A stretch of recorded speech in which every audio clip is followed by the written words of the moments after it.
ndigeje umhlaba nenxa okokuba ziyanyatheka ngoba umhlaba nenxa ezilalini ziyatyhibilikisa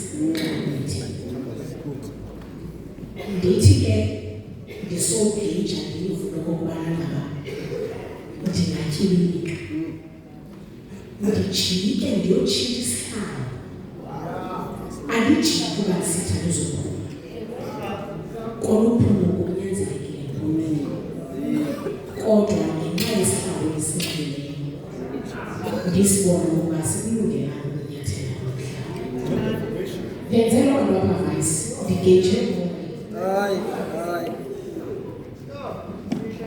ndaridolo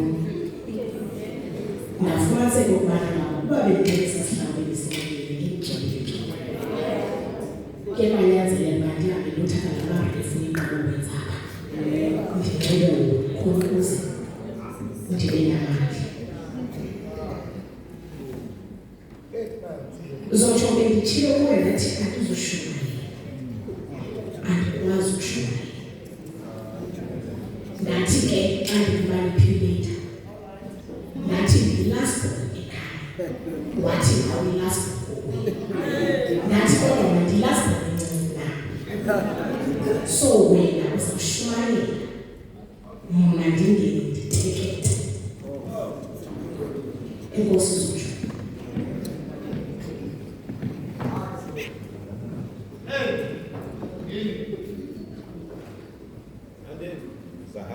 okokuba bendizawuthatha onomqosha ndibacacisele ngalevesi kungoko singithi manje ngoba lo muntu wethu wangaphandle uyasonakala kodwa owangaphakathi uyahlaziyeka ebandleni onomqosha nabangabantu abasebenzisa i-imagination kakhulu bendizosebenzela lokubana ngabantu bazobele umfanekiso wale ndithethwa ngo-positive powers ndibabekele ngendlela ezabacacela ndithi xa ndicacisa umpositive powers uthi yiyo loo nto yiyo loo nto ebangela uba noba siyatshutshiswa singapheli mandla ngoba lo muntu wethu wangaphandle the body and the flesh uya esonakala ngenxa yezinto adibana nazo ezasemhlabeni kodwa umntu yena wangaphakathi uyahlaziyeka ebandleni kuthi kanye ngexesha kuphela amandla wethu our physical strength uthi afumane kodwa loze kuthela amandla ngaphakathi kulapha ngaphakathi ndithi ke xa ndisamisha apho zotsho ngoba benditshilo mazihlale zishumayela ndithi xa ndinganocacisela umngqushane bazobela umfanekiso ndithi ke bantu bam mna ndicinga uthi umpositive powers ndiyakuthi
umpostile uPawulos uyazana noThixo.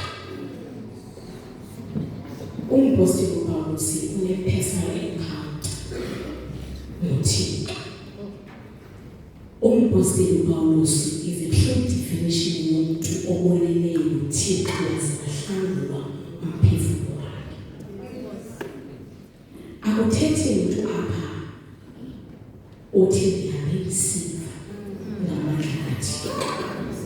Uthetha umuntu first hand experience ngamandla athi.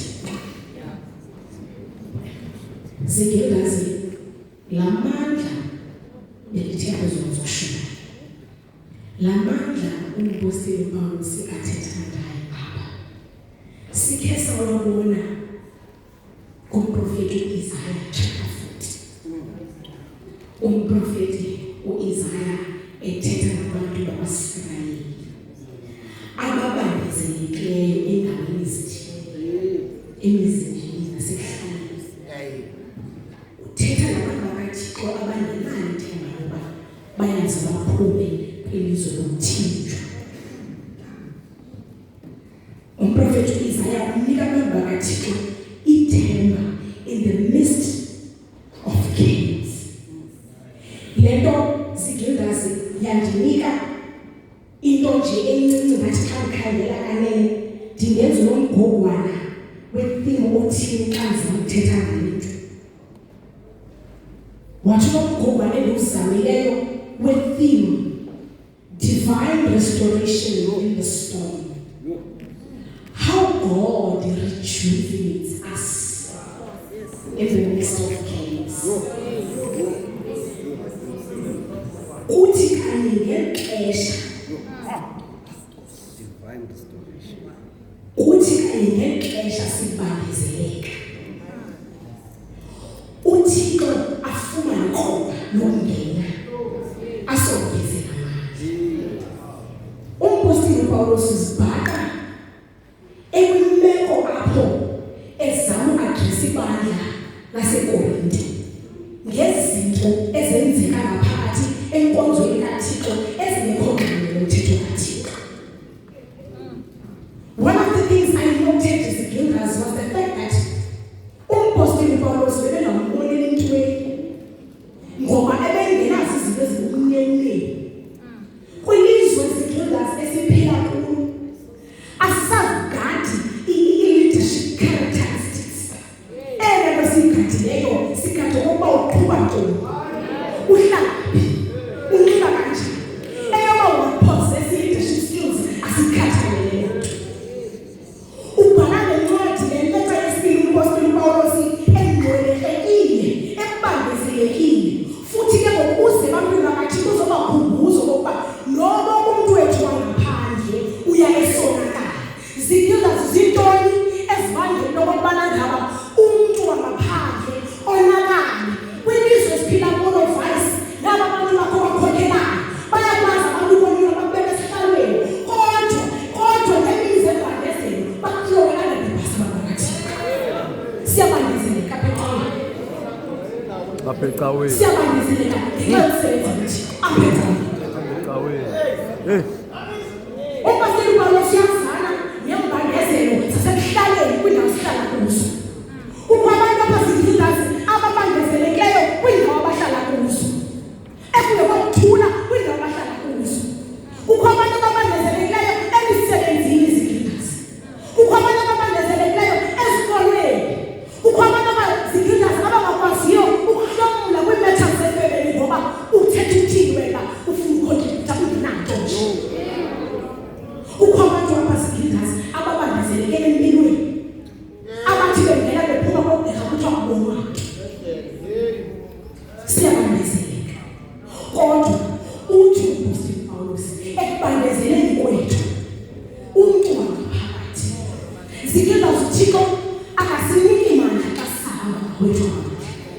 Uthi kumnika umuntu amandla xa ebonakala ngathi ulina kuye woyama ngaye asuka kongezela amandla uThixo.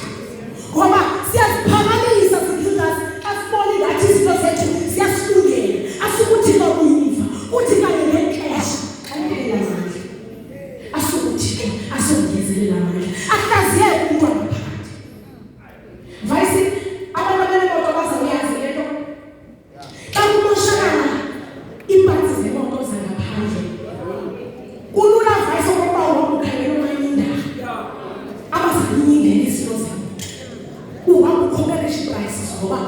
usondelela kubakhaya kodwa maybe ngudulise kodwa vice longasoze uyenze emotweni noxa nje ukukhandela izipili nelights neneklatshi wakuzikhandela amanita into engasoze uyenze vice uthi xa imoto inika isignal uyafuna ipetrol uhamba ukhandela amanita you know exactly what the gas station is uzawuhamba uyarifila ipetrol ngoba you know exactly what the car needs kodwa xa ibhathi emoto ngaphandle uhamba ukhandela amanita bahambe bakufakela izinto ngoba zidibana phakathi senza loo nto sijudas sithi ngekhaya embangazelo sabe sikhangela i-solutions kodwa umphefumulo ngaphakathi awunayo into yokufaka i-solution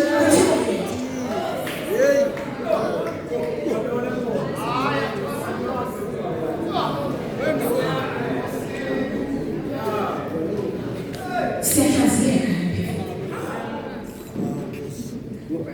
kuzo zonke iimbandezelo zijudas esidibana nazo ngale nyanga kaSeptemba 2025 bendithe kuba andizakwazi ukushuka ndithume nje umyalezo ukuba mandizothi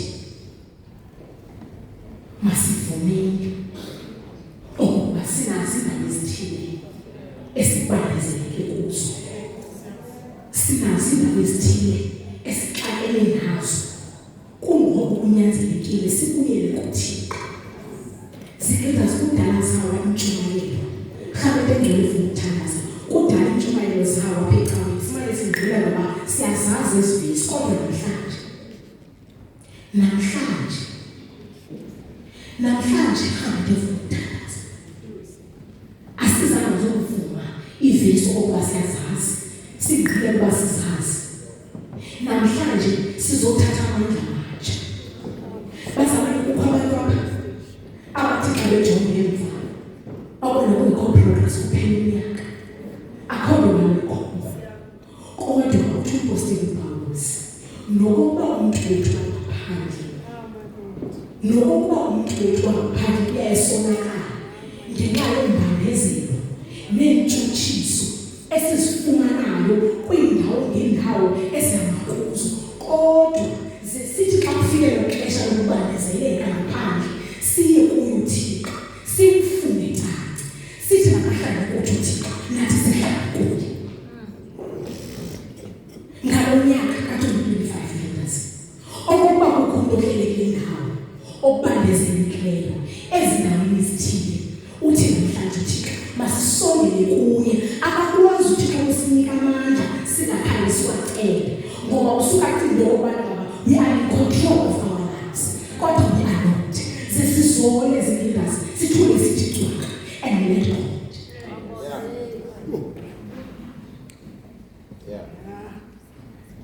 bazalwane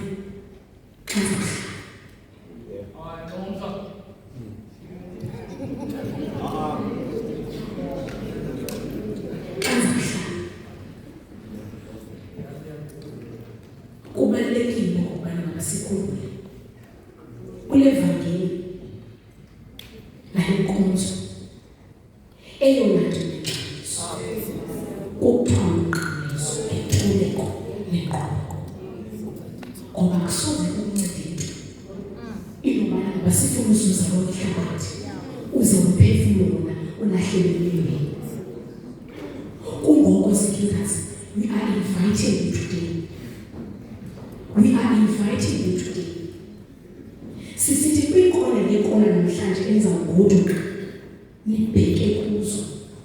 Niyazazi bazintoni ezityayo emizinjini. Niyazazi bazintoni istruggles zenu. Niyazazi bazintoni trials and tribulations zenu.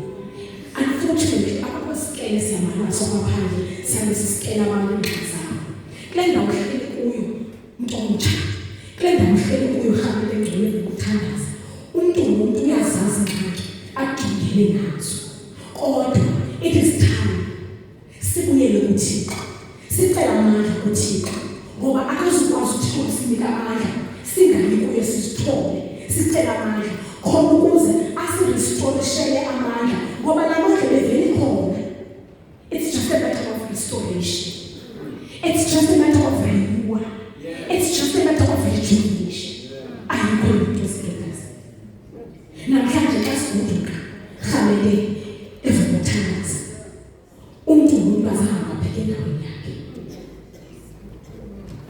sazi-ke imizuzu yethu.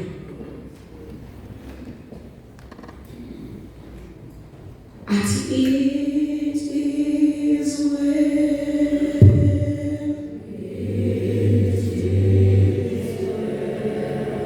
with my soul. It is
Zesingayenzi into yokuphetela ngathi zonke izinto zilungile, kodwa sikuye uThixo, sikuye uThixo sinako ukuzenza zonke izinto ngokuthi uzawusenza sibe batsha, sisuke zonke izinto ezindala ziqede, sishiyeke thina sibatsha ngoYesu Kristu.